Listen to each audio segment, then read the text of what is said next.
What's up, everybody? It's your boy Ross, and we are back with another video. So I've been gone for a little while, and a lot has happened in the Pokemon community here recently. So today we're just kind of covering all of that Pokemon news, as well as some Nintendo news. So starting off, if you guys don't know, Riddlerku is a pretty reliable source for Pokemon leaks on Twitter. They've leaked information for games like Legends Arceus and Brilliant Diamond Shining Pearl, so they've been the most reliable source for leaks in the past few years. And they recently posted this just about a month ago. So they posted this picture here that says one of them grasped the key to the lore, not Lacey, and it's a big spoiler for the next game.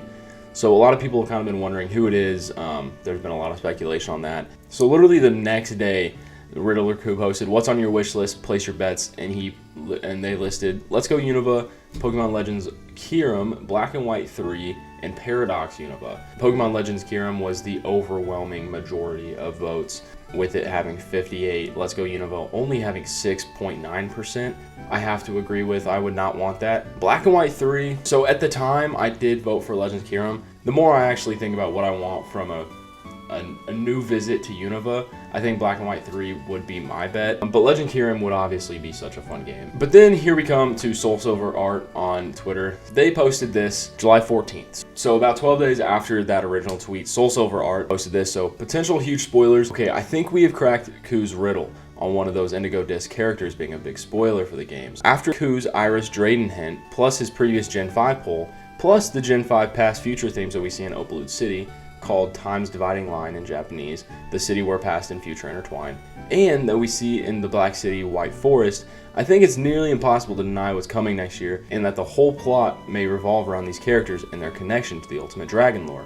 As you can see here, so Opalute City, we got more of like a past feel and then a future feel in Black 2. Kind of reminds me a lot of just the whole Scarlet and Violet theme with just Turo and Sada.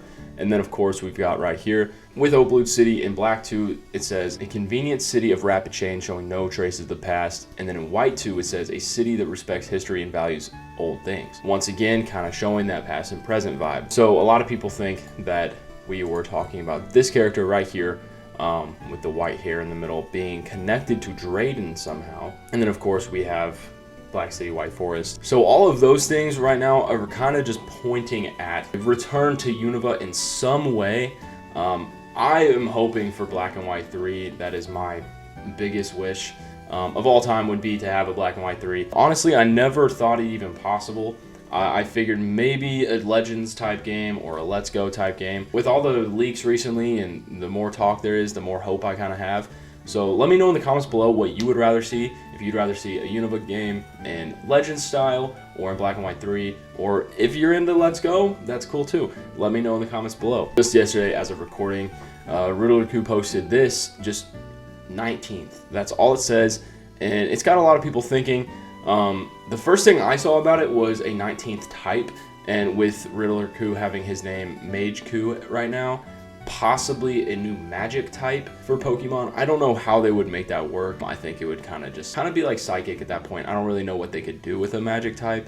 So I think that's very unlikely that there will be a new type. It could be. There very well could be. I just don't think it's very possible. The biggest thing right now is most people thinking that that is the release date for DLC. So possibly August 19th or September 19th, something. Most people just think it's a date for DLC or some sort of announcement. It would be really cool if it was a new type. I just don't see that happening. So the final thing for today's video is the fact that Nintendo's coming out with a new console very soon. So the Switch has been out since 2017. It's 6 years old now. Nintendo's kind of due for a new console. So the Wii U released in 2012, and then the Switch came out in 2017, being only 5 years apart. And it's been 6 years since the Switch came out. So I would say they're due for a new console. And then this article here from Polygon says Nintendo's next-gen console slowly coming into focus. I'll read an excerpt here, and I'll also link the article down below so you can read the whole thing for yourself. Nintendo's next-generation console is slowly starting to come into focus. The Switch successor is slated for release in the second half of 2024, according to a new report from VGC. citing anonymous development sources. Some key partner studios reportedly already have development kits for the device. So the article states it will be playable as a portable device just like the Switch, and will support cartridge-based games. And then right now, basically, it's just being known as the Switch 2. When the Switch was being rumored, it was called the NX, so a lot of people thought the Switch was going to be called the NX. So it will definitely not be called the Switch 2, and especially after how the Wii U performed with a name like Wii U, I doubt that Nintendo will do anything of the sorts. I would hope that the new console is allows you to use Switch games, but none of that is confirmed yet. Right now, it's basically just very, very bare bones, like, we just have an idea that it is coming out soon. That's all we really know. And once again, if you want to read this whole article, I will link it down below. I'll also link a couple videos that delve a lot further into the black and white lore and whether or not we're getting a black and white remake. I've just been gone for a little while from YouTube. I took a little bit of a break for some family issues. And I just wanted to come back with a video kind of covering everything that's came out because I'm very excited for it and I wanted to share it with all of you. So I hope you guys did enjoy it, and I'll see you in the next one. Peace.